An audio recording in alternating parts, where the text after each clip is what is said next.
Welcome to plus TV సకలం సమ్మేళనం. ధర్మస్థాపన కోసం పోరాడే వాళ్లలో ఈ మధ్య కాలంలో మనం వింటున్న పేరు శివరుద్ర సాధువు. ఈ రోజు స్టూడియోలో మనతో పాటు ఉన్నారు శివరుద్ర సాధువు. మరి ధర్మం గురించి అనేక విషయాలు వారితో మాట్లాడి తెలుసుకుందాం. నమస్కారం అండి. నమస్కారం అమ్మా. గురూజీ, ఈ మధ్య కాలంలో మనం చూసుకుంటే అంటే ఒక 4 సంవత్సరాల నుంచి ఎంతో మంది ప్రాణాలు పోగొట్టుకోవడం, రకరకాల విపత్తులు సంభవించడం, కేరళలో కానీ ఇప్పుడు బంగ్లాదేశ్లో కానీ చూసుకుంటే అసలు ఇదంతా ప్రకృతి వైపరీత్యమా లేకపోతే మానవుల తప్పిదమంటారా? వాస్తవమే. గత 4 సంవత్సరాలలో మనం చూస్తే 2021-20లో కరోనా విషయం మీరు అన్నారు.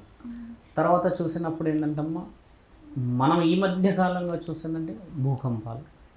కొన్ని పాలస్తీనా లాంటి దేశాల్లో చాలామంది కుటుంబాలు, తర్వాత పెద్ద పెద్ద భవనాలు కూలిపోయి రోడ్డున పడిపోయి వాళ్ళకి తినడానికి స్థితిగతులు లేని పరిస్థితిని చూసాం. ప్రత్యేకించి భారతదేశం గురించి మనం మాట్లాడుకోవాల్సిన సందర్భం వచ్చినప్పుడు రామ మందిరం అనేది గొప్ప కార్యక్రమం. అంతకు ముందుకు జరిగిన ఎందరో ప్రాణత్యాగాల గురించి మాట్లాడాం. తర్వాత జరిగిన ఈ మధ్య కాలం మాట్లాడితే అమ్మ వర్షాలకు సంబంధించిన విపత్తులు. ఆ క్రమంలోనే ఎక్కువగా ప్రాణాలని కోల్పోయింది. అంటే మనం చాలా తక్కువ శాతంగా ఇలాంటి విషయాలు వినాలి.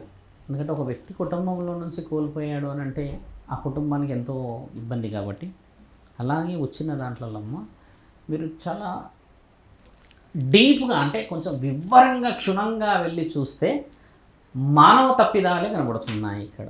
ఇప్పుడు ధర్మం అనే విషయం అనేది పరమాత్ముడు రాసి పెట్టాడు మనకి, ఎక్కడ ఎవరు ఏ విధంగా ఎలా ముందుకు పోవాలి అనేది. అంటే ఇతిహాసాలలో ఉన్నాయి మనకి. కానీ మనం చేస్తున్న అతి ఉత్సాహం ఏంటంటే ప్రకృతిని చాలా దగ్గరగా ఇబ్బంది పెట్టడాలు. ఈ మధ్య చూస్తే మీరు అన్నట్టుగానే ఒక విపత్తు కేరళ రాష్ట్రంలో ఉందే ఎక్కువ దేశం మొత్తం మాట్లాడుతున్నాం. అలాగా ఇప్పుడు ఉత్తరాఖండ్లో కూడా జరుగుతుంది వర్షం. బద్రీనాథ్ ప్రాంతంలో గంగా ప్రయాగ తర్వాత అక్కడ జరుగుతున్న ఈ నదులలో కూడా ఎన్నో ఇబ్బందులయ్యి చుట్టుపక్కల ప్రాంతాలు దెబ్బతింటూ వస్తుంది. రాష్ట్రాల వారీగా మాట్లాడుకోవడం కంటే ముందుగా మానవుల తప్పిదాలే మాట్లాడతాం. ఒక ప్రకృతి మనల్ని ఎందుకు ఆ విధంగా ఇబ్బంది పెట్టే ప్రక్రియ మాట్లాడతాం. చూడమ్మా, ఇప్పుడు కేరళ రాష్ట్రం అనేది డివైన్ పవర్ అని అంటారు, దేవుడి కొలువైన స్థలం అంటారు, లేదా పవిత్రమైనది. ఎన్నో చర్చిలు ఉన్నాయి అక్కడ, ఎన్నో గుడులు ఉన్నాయి అక్కడ, ఎన్నో సాంప్రదాయాలు ఉన్నాయి. అనంత పద్మనాభ స్వామి లాంటి ఆలయాలు, మరియు సూర్యుడు అస్తమించే సమయం కన్యాకుమారి అనే ఒక ప్రత్యేకమైన సాగర సంగమాలు ఉన్నాయి అక్కడ. అంటే ఎక్కువ శాతంగా చూస్తే కేరళ ప్రాంతం ఏనుగుల సముదాయం. అక్కడ వన్యప్రాణులకు రక్షణ. అక్కడ అడవి ప్రాంతం, అంతా కొబ్బరి చెట్లు కానీ నీళ్లు, అట్మాస్ఫియర్ చాలా బాగుంటుంది. మీరు కేరళ వెళ్ళి ఉండవచ్చు గతంలో. అయితే కేరళ ప్రాంతంలోనే ఆ విధంగా జరిగింది కారణం అనే విషయాన్ని చూస్తే అమ్మ, ఒక ఎత్తైన ప్రాంతంలో ప్రభుత్వాలే హెచ్చరించాయి కట్టకూడదు అని.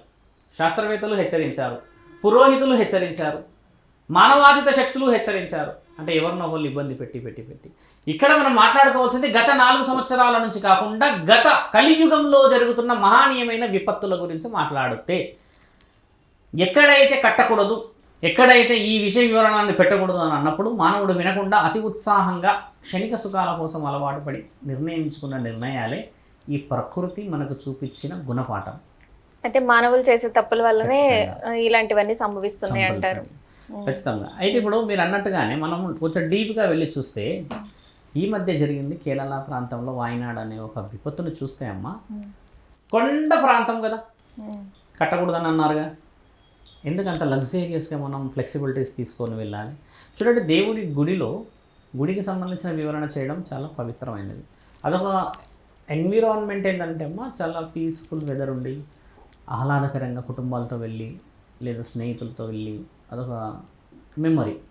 అలాంటి ప్రదేశాల్లో కట్టకూడదు, ఉండకూడదు అని అంటే మానవులు ఏం చేశారు? అత్యంత సుఖమైన ప్రాంతాలు కాబట్టి, ఎత్తైన ప్రాంతాలు కాబట్టి వెళ్ళి అక్కడ అన్ని భోగాలను అనుభవించవచ్చు అన్న కార్యక్రమాలని సిద్ధం చేసుకొని వెళ్ళారు. ప్రభుత్వాలు హెచ్చరిస్తూనే ఉన్నాయి. అక్కడ మీరు ఒక సర్చింగ్ రిపోర్ట్ ఏం తీసుకోవచ్చమ్మంటే అమ్మ, అబౌట్ అదే ఏరియా గురించి ఎవ్రీ 1.5 yearకి అక్కడ విపత్తు వస్తుంది. లాస్ట్ ఇయర్స్లో నుంచి తీసుకున్నా కూడా అమ్మ, ఒక సంవత్సరం వదిలి ఒక సంవత్సరం అక్కడ అదే పరిస్థితి. అయితే ఇక్కడ జరిగింది ఈసారి ప్రత్యేకంగా మీరు అవకాశం ఇచ్చారు కాబట్టి చెప్తుంది ఏంటంటే అమ్మ, ఈసారి ప్రకృతిని చాలా కింది నుంచి పెకిలించాడు మానవుడు.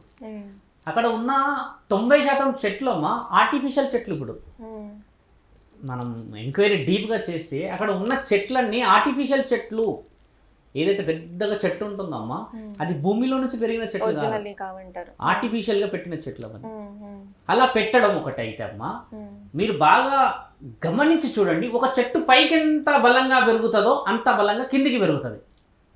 బాగా గమనించి చూస్తే చెట్టు పైకి బలంగా పెరుగుతుంది, అంతే బలంగా కింద వేర్లు ఉంటాయి కదా. ఇప్పుడు మనం రోడ్డున వెళ్తూ ఉన్నాం అనుకో అమ్మ, ఇటువైపు ఒక చెట్టు ఇటువైపు ఒక చెట్టు ఇలా పైకి అల్లుకుంటాయి. అలా అవి కింది నుంచి కూడా అల్లుకుంటాయి. అంటే ఒక వేరుకి ఇంకొక వేరు పెన వేసుకుంటాయి. ఇప్పుడు కేరళలో మట్టితో పాటు ఆ విపత్తు రావడానికి ముఖ్యమైన కారణం ప్రకృతి.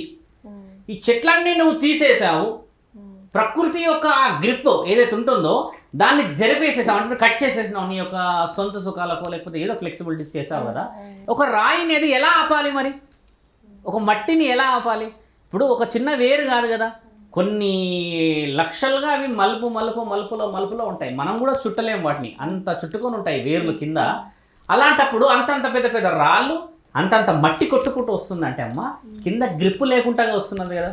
మరి ఆ గ్రిప్ని మనం తీసేసి ఆర్టిఫిషియల్ చెట్లు ఏదో లోకానికి చూపించడానికి క్షణికమైన ఆనందాల కోసం అని పెట్టి ప్రకృతిని నువ్వు అంత దగ్గరగా పాడు చేస్తే మరి ఎక్కడి నుంచి నిన్ను ఆపగలుగుతుంది? నిన్ను రక్షించడానికి పరమాత్ముడు ఎన్నో యుగాల క్రితమే పెట్టాడు.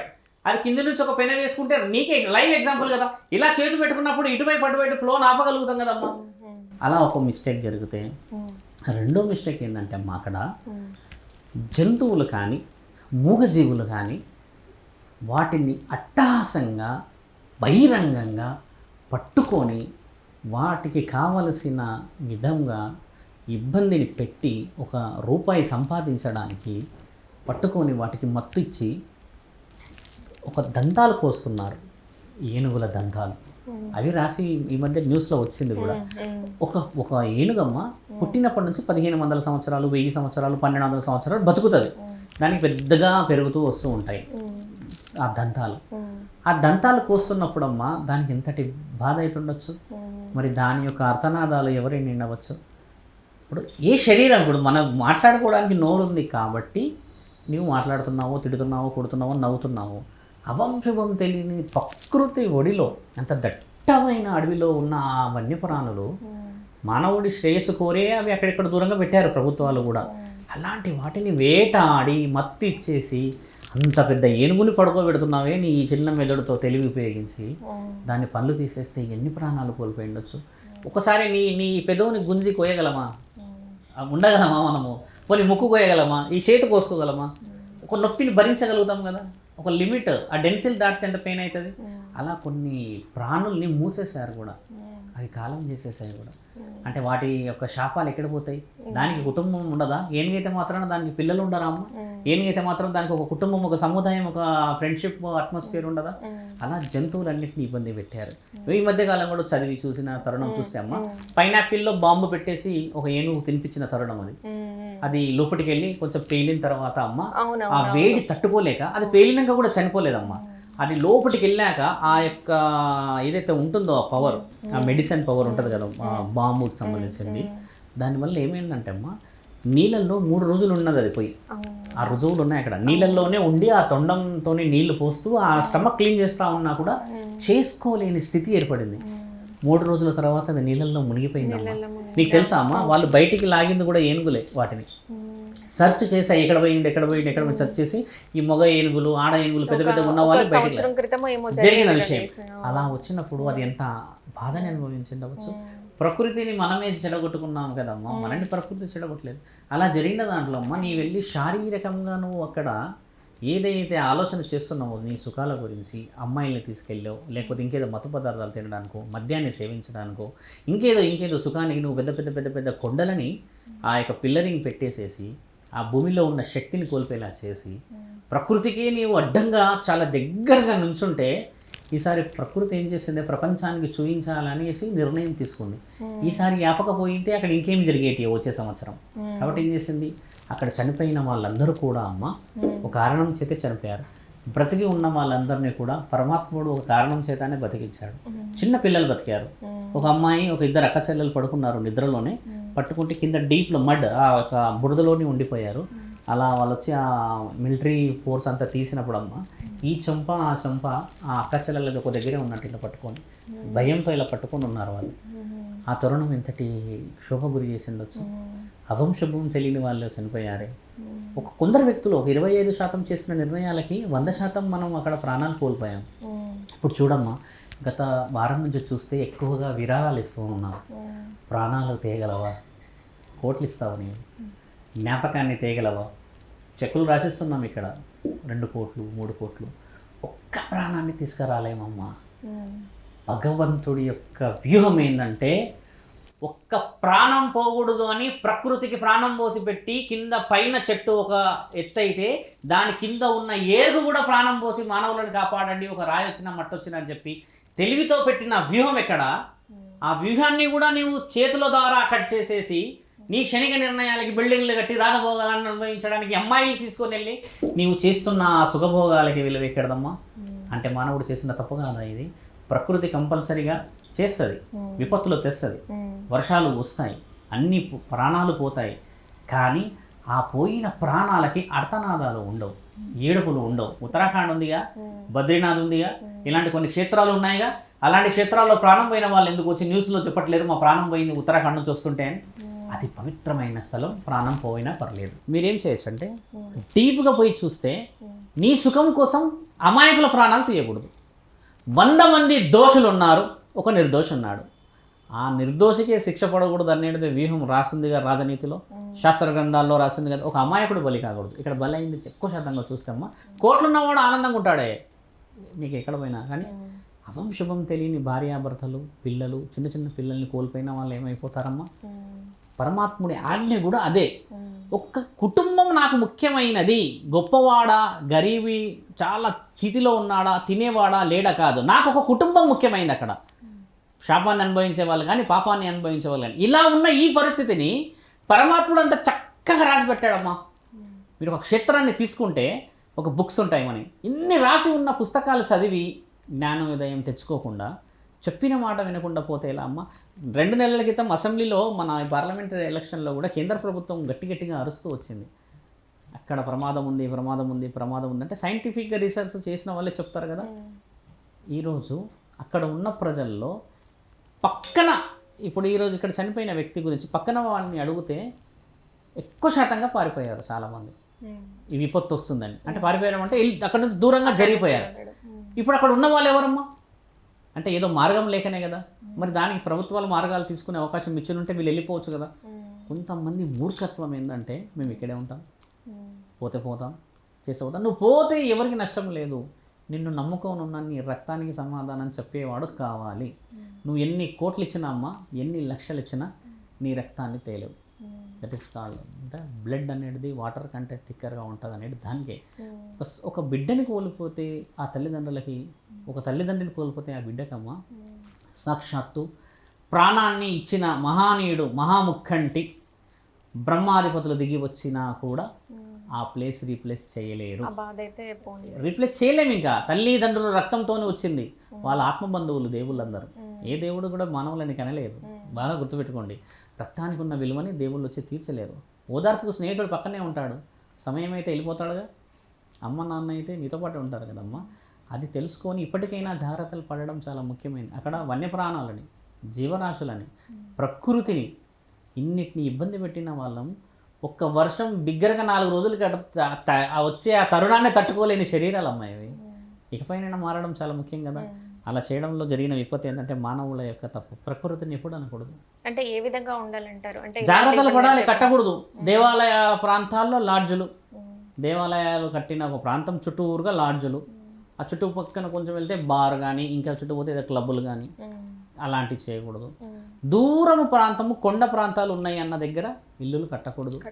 తర్వాత కొండ ప్రాంతాల్లో ఇల్లు కట్టడం కాకుండా అమ్మ రోడ్డు అంతా చేస్తున్నప్పుడు చుట్టుపక్కల మంచి మంచి గ్రిప్ పోతుంది కదా. నీవే ఆలోచించు. పిల్లరింగ్ పోతే ఎలా నీకు ఆ స్ట్రాంగ్నెస్ వస్తుందమ్మా, అదొక విషయమా. తర్వాత నువ్వు చుట్టుపక్కల నీళ్లు బాగా పోతున్న ప్రాంతాల్లో కట్టకూడదు అని అంటారు, ప్రభుత్వాలు హెచ్చరిస్తాయి కదా. అక్కడ కట్టేస్తాం మనం, తక్కువ ధరకు వస్తుందనో లేకపోతే ఇంకేదో వస్తుందనో, ఐ సైట్ బాగుంటుంది చూడడానికి, ఆ వ్యూ బాగుంటుంది అని చెప్పేసి తీసుకుంటాం కదా. ప్రాణం పోయేంత వరకే నువ్వు ఆనందంగానే ఉంటావు. ప్రాణం పోయింది అని అంటే మాత్రం ఇంకా నీకు ఇంకా వేరేదేం లేదు మార్గం. ఇక చిత్రపటాల్లో కూడా నీవు ఉండవు. ఈ రోజు అక్కడ చాలామంది ఇంకా దొరకలేవమ్మా. దొరికిన రూల్సే మనం రెగ్యులేషన్స్ చెప్పిన విషయాలే మాట్లాడుతుంది ప్రభుత్వం. దొరకని వాళ్ళు ఎంతోమంది ఉన్నారు కదా. అలా ఎన్ని పక్షులు పారిపోయి ఉండొచ్చు, ఎంతమంది చనిపోయి ఉండొచ్చు. ఒక ఏనుగు అక్కడ, ఇక్కడే కాదమ్మా, చాలామందికి తెలిసిన విషయం, తెలుసుకోవాలి కూడా. ఒక మొగ ఏనుగు మనుషులను చూసి తట్టుకోదు, కోపం వస్తుంది దానికి ఎక్కువ శాతంగా. మొగ ఏనుగు పర్టికులర్గా. ఎందుకంటే ఆడ ఏనుగు కొంచెం సానుభూతిలో ఉంటుంది. మొగ ఏనుగు ఏంటంటే ఎక్కువ శాతంగా ఈ దంతాల విషయంలో మొగ ఏనుగులు ఇబ్బంది పెడుతుంటారు. ఈ మొగ ఏనుగులు బలంగా పెరిగి చాలా హైట్గా పెరిగి ఉంటాయి కదా. ఇది ఏం చేస్తా అంటే వీడేదో నన్ను ఏదో చేయడానికి వస్తున్నాడు అన్న కోపంతో నువ్వు సరౌండింగ్లో కనబడితేనే నీ మీద అటాక్ చేస్తాయి అవి. అలాంటి వాటిని కూడా మనం ఇబ్బంది పెట్టిన మహనీయులం అమ్మ. అవి మనకు చెప్తున్నాయి అంటే నీవు ప్రమాదం చేస్తున్నావు అనే కదా నిన్ను హెచ్చరిస్తూ ఉన్నాయి. ప్రకృతిని ఎప్పుడు కూడా పెకిలిచ్చి చూస్తే విందు భోజనం ఇలానే ఉంటుంది. ఎవరు వచ్చి తీరుస్తారు చెప్పమ్మా? విరాళాలు ఇవ్వడం చేత ప్రాణాలను తేలేం తల్లి. కాబట్టి ఏంటంటే ప్రభుత్వం ఇచ్చే హెచ్చరికల్ని మనం పాటించాలి. పాపం వాళ్ళు ఎంత కష్టపడి ఈరోజు ఇప్పుడు ఎవరు ఏం చేయగలుగుతారు చెప్పండి? ప్రాణాలు తేలేరు కదా. కాబట్టి ఇకపైన జాగ్రత్తలు పడడమే చాలా మంచి విషయం తల్లి. అయితే గురూజీ, ఇప్పుడు మనకి అన్ని మాసాల్లో కొన్ని మాసాలని మనం ఈ శ్రావణ మాసం కానీ కార్తీక మాసం కానీ మనం విశిష్టంగా అనుకొని పూజలు వ్రతాలు ఇవన్నీ చేసుకుంటూ ఉంటాం. అసలు ఈ శ్రావణ మాసంలోనే ఇన్ని మాసాలు ఉండగా శ్రావణ మాసంలోనే ఎందుకు ఈ పూజలు వ్రతాలు ఇవన్నీ చేసుకుంటూ ఉంటారు? ఇప్పుడు మా అమ్మమ్మలు, మా తాతయ్యలు, తర్వాత పురోహితులు ఇలా ఉన్న వాళ్ళు తరుణం పాటించుకుంటూ వచ్చేవాళ్ళం. సంక్రాంతి అనగానే మనం అలా గాలిపటాలు చేయాలి, దీపావళి అనగానే బాణసంచాలు పేల్చాలి, పెట్టుకోవాలి, ఇలా తరుణం. అయితే మీరు అడిగిన ఈ వివరణ నాకు తెలిసి చాలామంది పురోహితులు చెప్పడం మొదలు పెట్టాలి. అంటే ఒక ప్రవచనాలు ఇవ్వడము, లేకపోతే అందరినీ సముదాయంగా పిలుచుకొని అమ్మ ఇది ఈ విధంగా వచ్చిందని చెప్పడం చాలా ముఖ్యమైనది. ఇతిహాస పురాణాల్లో, శాస్త్ర గ్రంథాల్లో మానవుడు తెలుసుకోవాల్సిన విషయం ఇది. మనం ఎన్నో యుగం, కలియుగమేగా. నీకు తెలుసా అమ్మ, ఇది 28వ కలియుగం. 28 సార్లు నీవు నేను బహుశా ఇంటర్వ్యూ కూడా అయిండొచ్చేమో. 28 సార్ల యుగంలో ఇది 28వ కలియుగం. ఈ 28వ కలియుగంలో ఇప్పటికీ పాటిస్తున్నాం ఈ శ్రావణ మాసమే కానీ, పండగలు కానీ, ఏదైనా పురస్కారాలు ఎందుకు, ఎవరిచ్చారు, ఎక్కడి నుంచి వచ్చింది, అసలు దాని యొక్క బాధ్యతలు, దాని యొక్క సంప్రదాయానికి కావాల్సిన నియమ నిబంధనలు ఎందుకు మాట్లాడుకోవట్లేదు? ఈరోజు మీరు నన్ను అడిగిన ప్రశ్నకి జవాబు నేను చెప్తున్నాను. చూడమ్మా, శ్రావణ మాసం రాగానే చాలామంది ఒకేసారి నెలంతా పూజలు చేస్తారు. ఈ మాసానికి ప్రత్యేకత. తర్వాత ఇంకోటి కార్తీక మాసం ఉంది, అప్పుడు మళ్ళీ శివుడని దీపాలని పెడుతుంటారు. ఈ విషయ వివరణ చూస్తే అంటమ్మా మనము గ్రహాలకు సంబంధించిన విషయ వివరణ డీప్గా వెళ్ళాలి. శ్రావణం అనేది ఒక నక్షత్రం, బాగా చాలామందికి తెలవాల్సిన విషయం కూడా. ఒక నక్షత్రం దగ్గరికి చంద్రుడు వస్తాడమ్మా ఈ నెలలో. ఈ 28 రోజులు ప్రత్యేకంగా మాట్లాడితే, మొన్న మనం 5వ తారీఖు నుంచి మొదలు పెడితే చంద్రుడు ఈ శ్రావణం అనే నక్షత్రం చాలా దగ్గరికి వచ్చి ఉంటాడమ్మా. ఈ శ్రావణ నక్షత్రం అనేది ఏంటంటే అత్యంత శని ప్రభావం ఉన్న నక్షత్రం. అది శని ప్రభావం ఉన్న నక్షత్రం కావడం వల్ల ధనం ఒకటి, విలువలు ఒకటి, తర్వాత ఏదైనా వ్యాపారం కానీ ఇంకేదైనా కానీ కలిసి రాదు. అయితే ఈ శనివారం సెంటిమెంట్లు ఉంటాయి మనకి. శనివారం కొంతమంది భోజనం మాంసాహారం తినాలని ఉపవాసాలు ఉంటారు కదా. ఈ శని ప్రభావం చంద్రుడు ఈ నెలంతా ఉండడం వల్ల అందరికీ ఈ నెలలో ఎక్కువ చూస్తే అమ్మ శుభం జరగదు. శుభం ఎక్కువ శాతంగా శ్రావణ మాసంలో జరగదు, ఎక్కువ శాతంగా జరగదు. ఎందుకంటే నక్షత్రమే శని ప్రభావం మీద చంద్రుడు పక్కన వచ్చి కూర్చొని ఉన్నాడు. చంద్రుడు ఏం చేస్తాడు? ఆయనకి 12 గంటల సమయం అయితే భూమండలం మీద అయితే వచ్చి చూస్తాడు కదా. కాబట్టి ఏంటంటే శని ప్రభావం ఎక్కువ చూపిస్తే వ్యాపారమే కానీ, శరీరమే కానీ, ఆరోగ్యమే కానీ, ఇంకేదైనా విషయాల్లో మనకు దెబ్బ పడుతుంది అన్న ఉద్దేశంతో అప్పట్లో మహానీయులు మహా ఋషులు రాసింది ఏంటంటే అమ్మ, మీకు తెలిసిన విషయ వివరణలు మీరు తెలుసుకుంటే మస్తకం అని అంటే ఏమిటి? మీకు తెలిసిన విషయ వివరణ చూస్తే మస్తకం అని అంటే మన అనుమస్తిష్కము. శాస్త్ర గ్రంథాల, ఇతిహాస పురాణాలలో అమ్మ ఒకే ఒక్క ఋషి ఉండేవాడు. ఒక మర్రి చెట్టు కిందనో ఎక్కడనో ఒక యాగశాలనో లేకపోతే ఏదన్నా యోగశాలనో ఉండేవాడు. అక్కడ ఆయన ఒక బుక్ ఇలా పెట్టుకొని కూర్చొని ఉండేవాడు. తెల్లగడ్డం వేసి ఋషులు వాళ్ళే చదివేవాళ్ళు పుస్తకాలు. బాగా గుర్తుపెట్టుకోమ్మా, మస్తకం అనేది ఈ మైండ్తో చదివేదాన్ని మస్తకం అని అంటారు. చదువు ఇలా బుక్కుని చదువుకుంటూ ఉండేవాళ్ళు. అలా ఉన్నప్పుడు అది కాస్త ఏమైందంటే అమ్మ, మస్తకం నుంచి మనం చూస్తే ఆ ఋషులు ఒక 1000 మందికి 1500 మందికి ఆయన చదివినది క్షుణ్ణంగా చెప్పేవాడు. అది కాస్త పుస్తకమైంది ఈరోజు మన దగ్గరకు వచ్చేసరికి. ఋషులు లేరుగా, టీచర్లు ఎక్కువ శాతంగా అంతటి విద్యాబుద్ధులు అందించట్లేరు కాబట్టి నో వీఆర్ రీడింగ్ బుక్స్. అది పుస్తకం.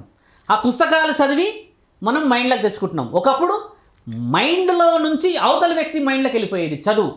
ఒక 1500 మంది విద్యార్థులకి we are giving counselling about our culture and nature.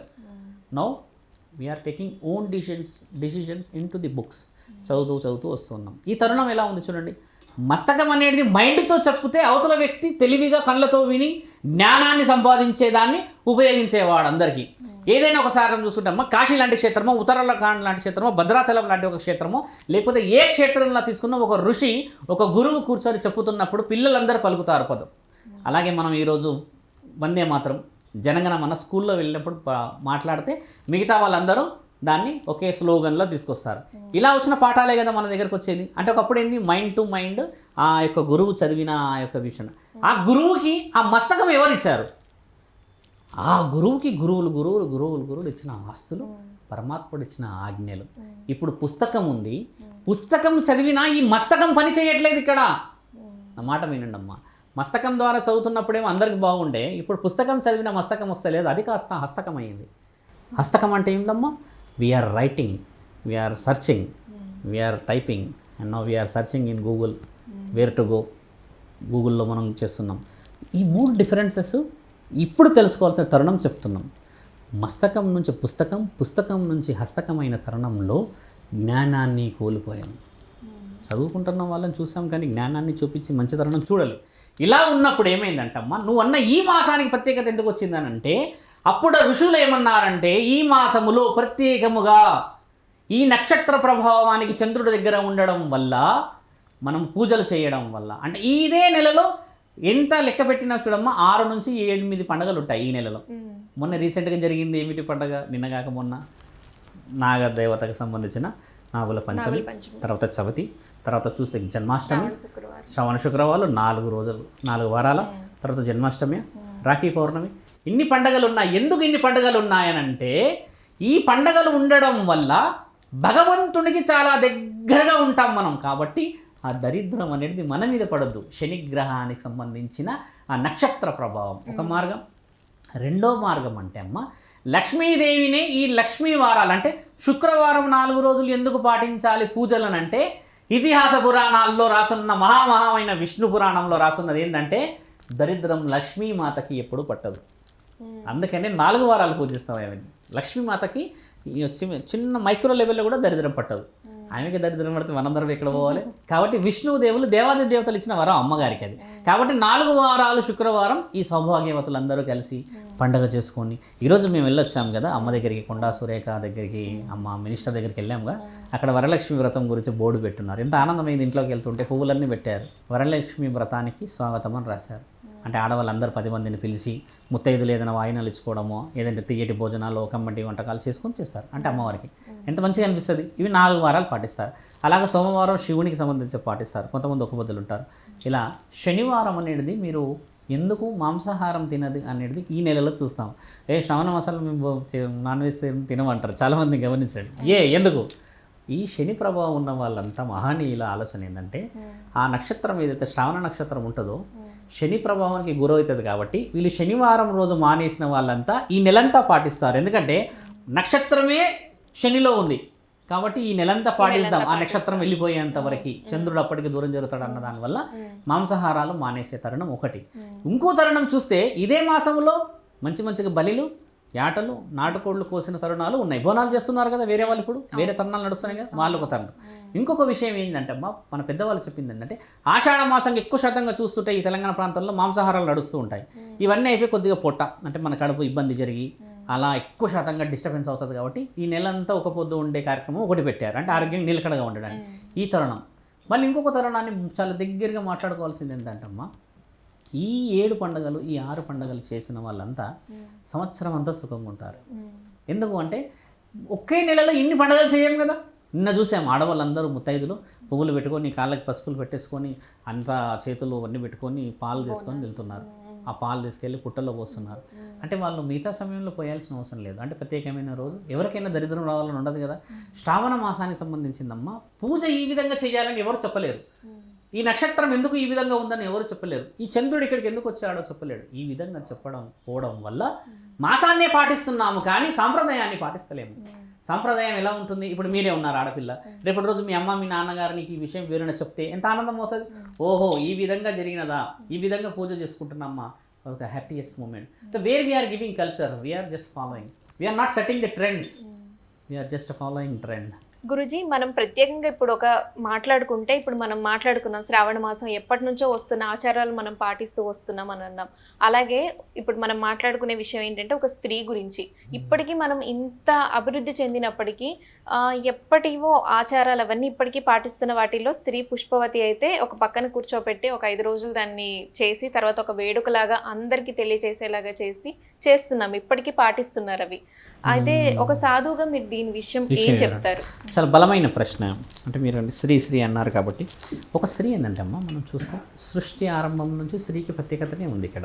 ఎందుకంటే అమ్మ సృష్టి అప్పట్లో ఎక్కువ శాతంగా చూస్తే అమ్మ రాజుల కాలం ముందు నుంచి చూస్తే కొంతమంది వ్యక్తులకి ఒళ్ళంతా కప్పుకునే సౌకర్యాలు ఉండేవి.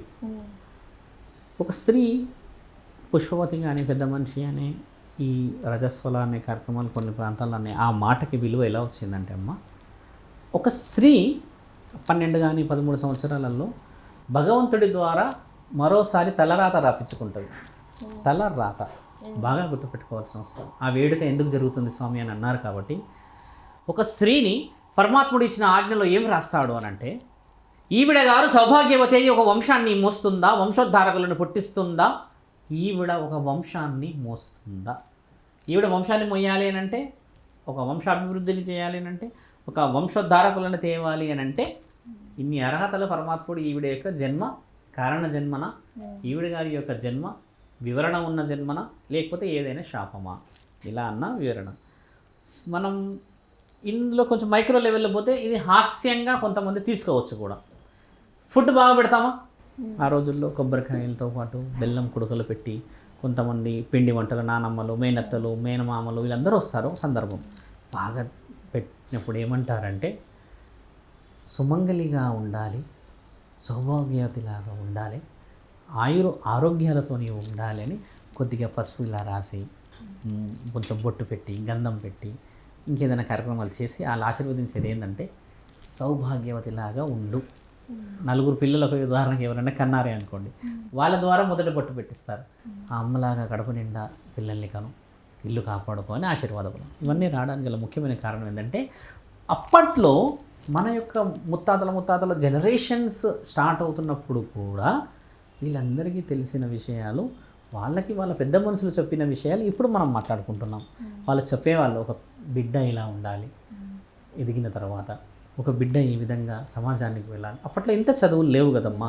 No we are in modern culture. ఒకప్పుడు ఏంటంటే we are in only our culture, there is no modern కదా. ఆ కల్చర్లో వాళ్ళు ఇలా మూల కూర్చోవాలి, లేదంటే ఇలా ఎత్తులో కూర్చోకూడదు, వంటగదిలో వంట చేసుకొని వచ్చిన తర్వాత భర్తతో ఇలా కూర్చొని తినాలి, ఇలా కూర్చొని ఈ తరుణాలన్నీ నేర్పించేవాళ్ళు పెద్ద మనుషులు. ఈరోజు అలా లేదు. ఒక we are giving a one mobile, మంచి ఆండ్రాయిడ్ మొబైల్ ఇచ్చా ఒక దగ్గర కూర్చుంటున్నారు ఆడవాళ్ళు. ఒకప్పుడు సాంప్రదాయాన్ని చుట్టూరుగా ఆడవాళ్ళు కూర్చోమని చెప్పేవాళ్ళు.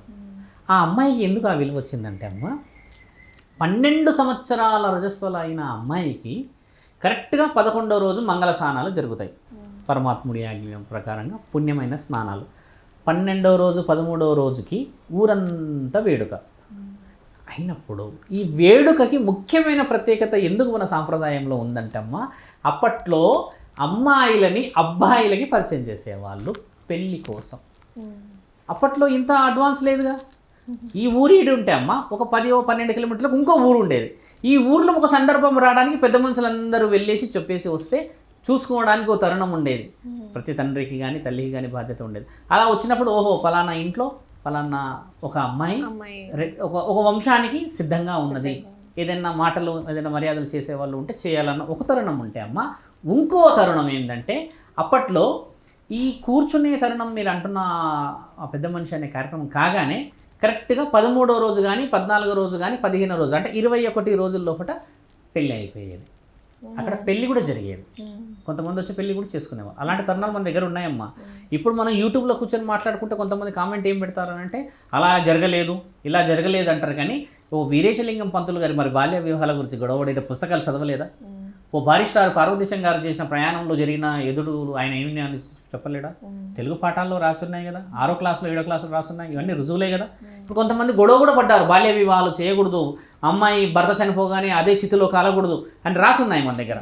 వీఆర్ టాకింగ్ అదొక సెన్సే.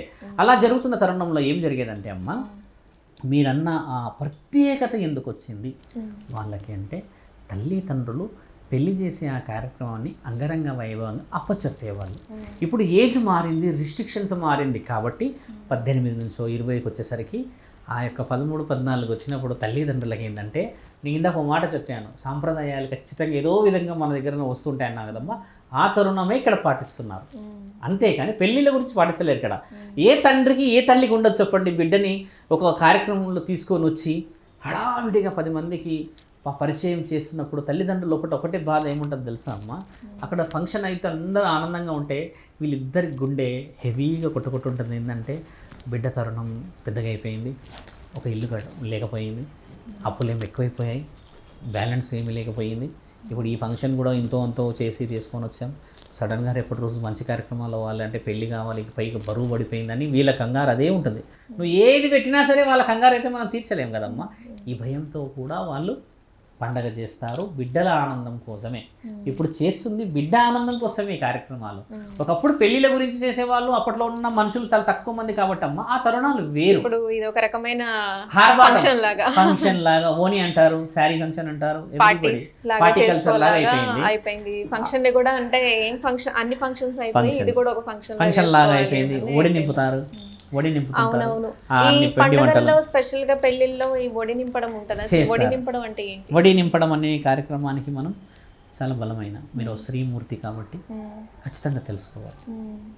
ఒక వడి అనే కార్యక్రమాన్ని అమ్మ మన పురాణాలలో మాట్లాడితే ఎక్కువ శాతంగా ఇది అమ్మవార్లకి నింపేవాళ్ళు గతంలో, ఊరి గ్రామ దేవతలకి పండగ చేసుకుని. అమ్మవారికి ఎందుకు నింపేవారు అంటే అమ్మ, పంట పొలాలన్నీ మన చేతికి వస్తే ఆ చేతికి వచ్చినప్పుడు అమ్మ మనకు అన్ని శుభ సూచకాలు కలిగించి ఈ పంటలు 3 పంటలు కానీ 2 పంటలు కానీ మనకు అప్పచెప్పిందని అమ్మవారి దగ్గర ఇలా పోసేవాళ్ళు.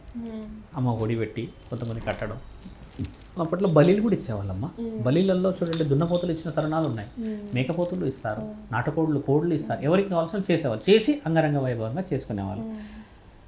అయితే అక్కడ పంపకాలు జరిగేటి. పంపకాలు అంటే ఏమిటంటే ఇద్దరి మధ్యలో వాటాల మార్పులు. అమ్మవారికి ఊరంతా చేసేసి అమ్మకి కావాల్సింది ఈ సంవత్సరం మొత్తం కావాల్సింది అందరూ అక్కడ దోసెట్లో పోయండో, లేకపోతే సేర్లలో పోయండో, ఇంకేదో దాంట్లో పోయాడో, అప్పట్లో ఉండేటి చిన్న కొలిసేటి ఇలా పోసే తరుణం అది అమ్మకి ఒడి నింపడం. అంటే అమ్మవారి వాట. అంటే అమ్మవారికి వాట ఏంది స్వామి అని అనుకుంటే ఏంటంటే, మరి అమ్మవారి నుంచి కూడా అమ్మని నమ్మిన వాళ్ళు చాలామంది ఉంటారు కదా, భోజనానికో పూజకో ఇంకేదైనా కార్యక్రమాలకు. కాబట్టి అమ్మకి నింపే ఒడి కాస్త మీరు అన్నట్టుగా ఆడపిల్ల ఒడి అయింది. ఈ ఆడపిల్ల ఒడి ఎలా అయ్యింది అనే విషయాన్ని చాలా చాలా చాలా చాలా డీప్గా పోతాయి అమ్మ. ఒకప్పుడు 2 అన్నదమ్ముళ్ళు ఉండేవాళ్ళు, ఒక చెల్లి ఉండేది. చెల్లికి పెళ్లి చేశారు. ఆడపిల్లలకు మొదట మనం పెళ్లి చేసే సాంప్రదాయం ఇంకా కొనసాగుతుంది. ఈ ఆడపిల్లకి పెళ్లి చేసినప్పుడు ఈ ముగ్గురు ఒకప్పుడు ఏంటంటే ఈ వాటలలో ఉండకపోయేదిగా, నువ్వు ఈ బోర్డర్ నా ఆ బోర్డర్ అని అందరు పంచుకోవడమే. ఏది ఉన్నా సరే అన్నదమ్ములు ఉమ్మడి కుటుంబాలు ఎవరున్నా కూడా అలా అలా అలా సంచులు పెట్టుకొని తినడము ఉండడం ఈ కార్యక్రమం ఉండేది. కానీ డివైడ్ అయిన రూల్ అనేది లేదు కదా. అలా ఉన్నప్పుడు చెల్లికి పెళ్లి చేసిన తర్వాత ఏమైందంటే అమ్మ, ఈ అన్నదమ్ములకి ఏది తిన్నా ముగ్గురు తినే అలవాటు ఇప్పటికీ మనకు ఉంటుంది కదా. మన అక్క, మన చెల్లి, మన తమ్ముడు ఎవరో ఉంటే ఆయన గారు మనకి ఇవ్వకుండా తింటే మనం నోట్లో నుంచి గుంజుకొని కూడా తింటాం. అంటే అదొక ప్రేమతోని. అంటే వాటా ఆయన ఇవ్వాల్సిన అవసరం లేదు, అది మన హక్కు. అంతే కదా తల్లి. అన్నం కూడా అలానే తింటాం.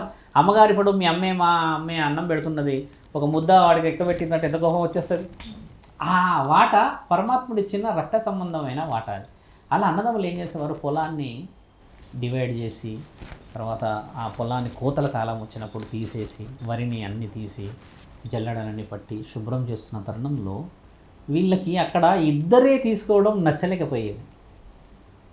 మా చెల్లి ఉండేది ప్రతి సంవత్సరం, ఈసారి చెల్లికి పెళ్లి చేసేసిన అప్పుడు చెల్లికి కొట్టొచ్చేస్తుంది, చెల్లికి ఏమీ లేదు అన్న బాధ ఆ అన్నదమ్ములను చాలా ఇబ్బంది పెడితే అమ్మ నాన్న వాళ్ళ అమ్మ నాన్నలు ఏం చెప్తారు, దానికి ఏం భాగ్యం బిడ్డలారా, చెల్లిని కలిసిరండి, పొలిమేర దాటండి, ఎద్దుల బండులలో బియ్యం తీసుకొని వెళ్ళండి, వరియే కదా ఒకప్పుడు మనకు జీవనాధారం, తీసుకొని వెళ్ళండి అని చెప్పేసి అలా ఆనందంగా తీసుకొని వెళ్ళిపోయారు.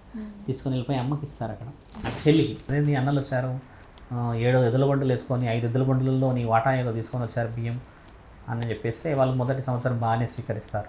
ఓహో ప్రేమతో ఇస్తున్నారు కదా, పాపం వాళ్ళ అన్నదమ్ముల యొక్క ప్రేమ ఎందుకు కాదన్నది. ఈయన గారు మళ్ళీ వస్తాడు 6 నెలలకి, మళ్ళీ పూత వేసుకొని. అత్తమామల కోపం వస్తుంది, అదేమి మా దగ్గర లేదనా, 5 బండ్లు వేసుకొని వస్తున్నారు మీ అన్నలు, చూసే వాళ్ళందరూ ఏమనుకుంటారు, మా గతి లేక మీ దగ్గర తీసుకుంటున్నట్టు ఉంటుంది అని ఈ చిన్న అగ్గి ఎక్కడ మొదలవుతుంది చూడవ. లేదు లేదు అమ్మ అట్లా ఏం లేదు అత్తయ్య గారు, మా అన్నలకి మా తమ్ముడికి చిన్నప్పటి నుంచి అన్నిట్లో వాటా అన్న అలవాటు వచ్చింది కదా అని అన్నప్పుడు బాధ అవుతుంది. అన్నలకి చెప్తే అన్న వాళ్ళు ఏం చేస్తారు, అలా ఏం లేదు చెల్లి, మేము ఇక్కడ పెరట్లోనే, అంటే అప్పట్లో పెద్ద పెద్దగా ఉండేటి కదా వరండాలు అనేవాళ్ళం, అక్కడే అన్నీ పెట్టేసి కొద్దిసేపు కూర్చొని మాట్లాడి వెళ్తారు. ఇక్కడ చూడమ్మా, ఎంత పెద్ద గొప్పవాడైనా బిడ్డ ఇంట్లో చేతి కడగడు చూడండి తండ్రి. ఒక పూట తినడానికి చేతి కడగని అంటాడు. అన్నదమ్ములు కూడా అలా అంటారు, మేము చేతి కడగము అని అంటారు. కానీ సందర్భం వచ్చి ఇప్పుడు తింటూ ఉన్నాం, కానీ ఒకప్పుడు అలా చేతి కడగడం కూడా వాళ్ళు ఒక అమర్యాదగా ఫీల్ అయ్యేవాళ్ళు. అంటే అక్కడ భోజనం చేతి కడగడం అంటే భోజనం చేయొద్దు నా బిడ్డింట్లో నేను అని అత్తవారేమో అంటే పెళ్ళైన తర్వాత అలా వచ్చే తరుణం ఉన్నది. అత్తగారు ఏదైనా అన్నాసారేమో నా బిడ్డని నేను లేని సమక్షంలో ఒక పూట కూడా భోజనాన్ని నేను ఆశించొద్దు, నా బిడ్డ సుఖంగా ఉండాలి అనేది వీళ్ళ కోరికనే ఉండేది. అలా తరుణం వాళ్ళు తీసుకొచ్చి పెట్టి వెళ్ళిపోయిన తర్వాత మళ్ళీ 3వసారి వచ్చినప్పుడు వీళ్ళు కొంచెం గట్టిగా చెప్పేస్తారు అత్తామామలు, ఏమయ్యా మీరు తీసుకొని రావడం అవమానకరంగా ఉంది మాకు, మీ చెల్లిని ఇక్కడ తీసుకున్నందుకు తెచ్చుకున్న పాపానికి నీవు తీసుకొని వస్తున్నాం 5 ఎద్దుల బండ్లు 6 ఎద్దుల బండ్లు వేసుకొని, చూసేవాళ్ళు కొంచెం మాకు మా యొక్క కీర్తి ప్రతిష్టలకి కొంచెం భంగం కలిగే అవకాశం ఉందని కొంచెం గట్టిగా చెప్పేస్తారు. చెప్పినప్పుడు వాళ్ళు బాధపడి చెల్లిని చూస్తారు. చెల్లి కూడా కొద్దిగా ఏడుస్తుంది. ఏడ్చినప్పుడు వాళ్ళు సరే అమ్మా బాగానే ఉండండి, జాగ్రత్తగా ఉండండి వెళ్ళినప్పుడు అప్పుడు పరమాత్ముడు వీళ్ళకి అన్నం విలువ, ఆ ప్రేమ విలువ తెలవాలి అని ఆకాశవాణిని వినిపిస్తాడు. ఏ రోజైతే మీరు ఒక విలువైన సంబంధాన్ని, అక్క చెల్లెలు కానీ అన్నాదమ్ముల బంధాన్ని కానీ నీవు తెచ్చిన ఆ ప్రేమని ధిక్కరించేసి దాన్ని వెనక్కి పంపించావుగా, దాని యొక్క విలువ నీకు తెలుగునుగాక అని పరమాత్ముడి యొక్క ఆజ్ఞ ఆకాశవాణి వినిపిస్తుంది. వాళ్ళు పట్టించుకోరు అంతగా. కరెక్ట్గా వీళ్ళు అలా వెళ్ళిపోయిన తర్వాత ఒక సంవత్సరం 2 సంవత్సరాలు పంట పొలాలు బాగా పండిన తర్వాత 3వ సంవత్సరం నుంచి అనావృష్టి మొదలవుతుంది. అంటే ఈ పంట పొలాలు చేతికి రాకపోవడం, సరిగా పండకపోవడం, తర్వాత వర్షాలు సరిగా కురవకపోవడం వల్ల భూమిలో నుంచి అనుకున్న రీతిలో ఆ యొక్క సంపద రాకపోవడం వల్ల అలా 3 సంవత్సరాల నుంచి 4, 5, 6 అలా 5వ సంవత్సరానికి కంప్లీట్గా వీళ్ళ దగ్గర ఉన్న దాచుకునే అన్నీ కూడా అయిపోతాయి. అంటే స్టోర్ ఉంటాయి కదా, అన్నీ అయిపోయిన సంవత్సరాన్ని 5వ సంవత్సరానికి వీళ్ళ దగ్గర ఏమీ లేకపోవడం వల్ల ఆకలి మంట ఖచ్చితంగా వాళ్ళ ఇంట్లో ఉన్న కోడల్ని చూపిస్తుంది. ఒక్కసారి ఆలోచన గుర్తుకొస్తుంది, గతంలో చేసింది 6 నెలలకు 3 నెలలకు వాళ్ళు తెచ్చేవాళ్ళు, అలాంటి దాన్ని మేము ధిక్కరించామా, ఒక బంధాన్ని మేము వెనక్కి పంపామా అన్న ఆ బాధతో మళ్ళీ పరమాత్ముడి ఆజ్ఞ అక్కడ వినబడినప్పుడు వాళ్ళు ఏం చేస్తారంటే, ఓసారి మీ అన్నయ్య వాళ్ళకి కబురు పెట్టగలవా అని అన్నారు. ఆ మాట అప్పుడు మళ్ళీ అంటారు, అంటే ఆ రోజు ధిక్కరించిందే కోడల్ని అని అంటే మరి ఎలా చేయాలి అని అన్నప్పుడు అప్పట్లో ఏంటంటే అంత కమ్యూనికేషన్ లేదు కదా, ఫోన్లు ఇవన్నీ మెయిల్లు లెటర్స్ కాదు కదా. పోతే మళ్ళీ ఎద్దుల బండి కట్టే పోవాలి. ఎద్దుల బండి కట్టి భర్త అంటే వీటిని ఇప్పుడు ఇవ్వడమే కానీ ఒడి నింపడం చెప్తారు కదా, మేము మీకు చెప్తాము అక్కడికే వస్తూ ఉంటాం. అలా వచ్చిన తర్వాత తీసుకొని వెళ్తూ ఉన్న తరుణంకి వచ్చి ఇద్దరు వెళ్ళేసి వెళ్తారు, అత్తమామలు వెళ్తారు. వెళ్ళిన తర్వాత అక్కడ కంప్లీట్గా ఇంటికి చేరుతారు. అత్తామామలు వచ్చేసేసి గడపకి కొంచెం వెనుకాలో ఉంటారు.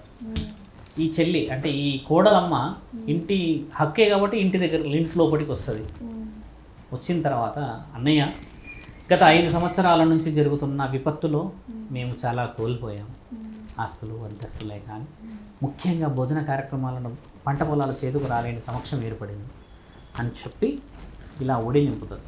ఇలా ఉన్న ఆవిడది ఇది తీసి నా ఒడి నింపవా, మీరు ఇచ్చే ఆ ధాన్యాన్ని మాకు ఇవ్వగలరా అని అడిగిందే నీవన్న ఒడి. అప్పుడు వాళ్ళు కంటతడిపడి చెల్లిని ఎన్నిక్కి లోపలికి తీసుకొని ఈ విషయాన్ని అడగడానికి నా అత్త మామలు నీ ఇంటి గడప బయటే ఉండిపోయారు, సిగ్గుతో నా పెనిమిటి పొలిమెరలోనే ఉండిపోయాడు అంటే అప్పుడు ధిక్కరించిన దానికి మొహం లేదు కదా మాట్లాడడానికి అన్నప్పుడు ఇద్దరు బామ్మర్దులు వచ్చి బావుని స్వీకరించి అత్త మామని అందరినీ స్వీకరించి ఇంట్లోకి పిలిచి పంపకంగా పెట్టేది ఒడి బియ్యం. ఒడి నింపుతారు అక్కడ. అది నింపడం అనేది అత్తగారింట్లో కాదు, అమ్మగారింట్లో అవుతుంది ఒడి. అలా నింపిన ఆ ఒడి ఈరోజు ఆకాశవాణి మళ్ళీ వినిపిస్తుంది. ధర్మమే గెలవాలి, నీలాంటి వాళ్ళు ఇకపైన ధిక్కరించిన వాళ్ళకి సంవత్సరానికి ఒకసారే కానీ పండగలే కానీ ఇంకేదైనా 5 సంవత్సరాల కన్నా చేయాలంటారు. 5 సంవత్సరాలు దాటితే అది ఎత్తిపోయింది అని అంటారు కదా, అలాంటిది జరగకూడదు అని చెప్పి ఆయన ఇచ్చిన ఆశీర్వాద వల్లమే నీవన్న ఒడి, ఆ ఒడి నింపడం కార్యక్రమం అనేది ఆడపిల్ల హక్కు. అది నింపాల్సిందే. అన్నదమ్ములే కానీ అమ్మా నాన్నలే కానీ వీళ్ళు లేని సమక్షంలో కొంతమంది బాబాయిలు ఏర్పడతారు, కొంతమంది మేనమామలు వస్తారు. ఇలా ఎవరూ లేని సమక్షంలో గుడిలోకి వెళ్ళి కొంతమంది చేసుకుంటారు కదమ్మా. ఇక్కడ ఇవ్వడం తీసుకోవడం అనేది ఏముందమ్మా? ఇక్కడ ఒడి నింపడం అనేది దైవ కార్యక్రమం చేత ఒక అత్తామామల నుంచి ఇక్కడ వచ్చేసి చూస్తే బిడ్డకి సంబంధించిన అమ్మా నాన్నలు హక్కుతో ఇచ్చిన ఆ కార్యక్రమం అనేది ఆస్తి పంపకాలో, లేకపోతే ఇక్కడ మీరు అన్నట్టుగా వీఆర్ నాట్ టాకింగ్ అబౌట్ రుణము డౌరీ అమ్మ, కట్న కానుకలు కాదు, ఇది హక్కులు. ఒడి నింపితే చాలు అని చెప్పిన ఆడపిల్లలు ఎంతమంది తెలుసా అమ్మ? ఇక్కడ నువ్వు ఒకసారి నీ ఫ్రెండ్స్ కానీ ఎవరంటే తెలుసుకో, 5 ఏళ్ళైంది మమ్మల్ని పిలిచి బియ్యం పోయలేదంట అని కంటిన్యూగా పెట్టుకొని ఏడ్చిన ఆడవాళ్ళు వందల్లో ఉన్నారు. నా దగ్గరికి ఒక వారానికి కనీసం 30 మంది వస్తారమ్మా. 7 సంవత్సరాలు అయిపోయింది స్వామి, ఏదన్నా మార్గం ఉందా? ఒక ఒడికి ఎందుకు ఆ విలువ ఉందంటే అమ్మా, అది ఒడి కాదు, రక్త సంబంధమైన ప్రేమ. అన్నదమ్ములు నింపే ఆ ఒడికి ఎందుకంత విలువ ఉంటుంది? భర్త పక్కనే ఉంటాడు, దాన్ని ఇలా పట్టుకుంటారా? 3 సార్లు ఇంటి నుంచి బయటకు వస్తారా? దాంట్లో కొబ్బరికాయ ఉంటుంది, ఖర్జూరాలు ఉంటాయి, పసుపు కుంకుమలు అన్నీ ఉండి గుమ్మానికి కడతారు. మళ్ళీ 4 రోజులకు 5 రోజులకు మంచి రోజు చూసి అందరిని పిలిచి పెడతాము. ఆ ఒడి అయితే వాళ్ళు తీసుకొని వెళ్ళిపోరుగా. ఈరోజు 10 మందిని పిలిచి చేతులు ఎందుకు అడిగిస్తున్నామంటే పుణ్య కార్యక్రమం, అది పరమాత్ముడు ఇచ్చిన ఆజ్ఞ. ఒడి నింపడానికి అమ్మ అది పెద్ద కార్యక్రమం తల్లి. అది వడి బియ్యం అనేది సాంప్రదాయం కాదు, ఇక్కడ సిస్టమేటిక్ అయిపోయింది. ఇక్కడ వడి అనేది ఒక ఆడపిల్ల ఏడ్చి ఏడ్చి ఏడ్చి ఏడ్చి ఏడ్చి అసలు మంచాన ఉరుగుతారమ్మా నింపకపోతే, కొట్లాడతారు. మన నువ్వు బాగా గమనించు, మన తెలంగాణలో దీని గురించి గొడవలు అవుతాయి, పెద్ద గొడవలు అవుతాయి. వడి నింపమంటే ఇక్కడ ఏమంటారు తెలుసా? నీకు వడి నింపింది కాక బట్టలు పెట్టాలి అంటారు, నీకు 2 పిల్లలు వాళ్ళకి బట్టలు పెట్టాలి అంటారు. ఇట్లా ఈ కార్యక్రమాల వల్ల సంప్రదాయాలు దూరం అవుతున్నాయి. ఎన్ని బట్టలు పెడతావమ్మా? ఓ జత పెడతావుగా. ఆ చెల్లి నీ దగ్గర లేకపోతే ఆశించదు, ఉంటేనే ఆశిస్తుంది. నీ ఇంటిలో ఉన్న వివరణని నీ చెల్లి ఆశించకపోతే, నీ బిడ్డ ఆశించకపోతే పక్కనున్నోడు ఆశిస్తాడా? ఆశించాడుగా. నీ అన్న దగ్గర ఎంత ఉందో నీ చెల్లికి తెలియదా అమ్మ? అలా సాంప్రదాయం కొంచెం మీరు అన్నట్టుగా సిస్టంలోకి వచ్చింది కదా, సిస్టమ్ సాంప్రదాయంలో పోతే ఎంత బాగుంటుందమ్మా. ప్రతి ఆడపిల్లకి నేను ఏం చెప్తా అంటే, నేను గడుతున్న గుడి దగ్గర వాళ్ళు వడి నింపుతా అమ్మ నేను ప్రతి శివరాత్రికి అని చెప్పి నేను చెప్తే చాలా ఆనందపడ్డారు. గుడి కట్టిన తర్వాత అమ్మ మేము మళ్ళీ చెప్తున్నాము, గుడి కట్టిన తర్వాత శివరాత్రి రోజు ఎవరైతే ఈ ఎత్తుపోతల కార్యక్రమం అయిపోయాయని బాధపడతారో వాళ్ళందరికీ పరమాత్ముడి ఆజ్ఞ ప్రకారంగా మళ్ళీ ఒడి నింపుతాం. వాళ్ళకి నేను ఒక కొడుకులాగయి, ఒక అన్నలాగయి, ఒక తమ్ముళ్ళలాగయి, ఓ నాన్న స్థితిగతులను అనుభవించి వాళ్ళ ఒడి నింపుతాయమ్మ. కేదార్నాథుడి క్షేత్రంలో జరిగిన ఆ ఒడి నిజంగా ఆ రోజు కన్న తల్లిదండ్రులు ఆ రోజు పెట్టిన ఆ సాంప్రదాయానికి గర్వంగా మళ్ళీ శ్రీకారం చుట్టడమే ఈ ధర్మస్థాపన మాది. మీరు మొదట అన్నారు ధర్మస్థాపకులు అన్నారు కదా, ఇలాంటి కార్యక్రమాలే మేము చేయాలన్న ఒక మహా సంకల్పం అమ్మ. ఒడి నింపడం అనే విషయం పాపం ఒక అమ్మ ఎంత బాధపడుతుంది అమ్మ. బాధ ఎంత అయింది తెలుసా అమ్మ? 7 సంవత్సరాలు అయింది గురువు గారు అని ఆ మాట ఆపేసింది అక్కడికి. మౌనం. ఏందమ్మా చెప్పు అని అంటే ఏడుస్తుంది. బాధ అనిపించింది. మాట ఇచ్చాను నేను చేస్తా తల్లి, నేను నింపకూడదా నీ ఒడి అని అంటే, అలా ఉండదంటారు కదా అని అన్నది. ఎవరన్నారు? దేవుణ్ణి ఎన్ని విధాలుగా మనం మెప్పించలేవు. భక్త కన్నప్ప లాంటి వాళ్ళు మాంసాహారం పెట్టి మెప్పించాడు. ఓ బ్రాహ్మణుడు అది తప్పు అని అన్నాడు, శివుడు అది ఒప్పు అన్నాడు. ఏం చూశాడు ఇక్కడ? మనసు చూశాడు, మార్గాలు ఇచ్చాడుగా. మార్గాలు ఎత్తుకోవాలి. ఒక యాగం చేద్దాం.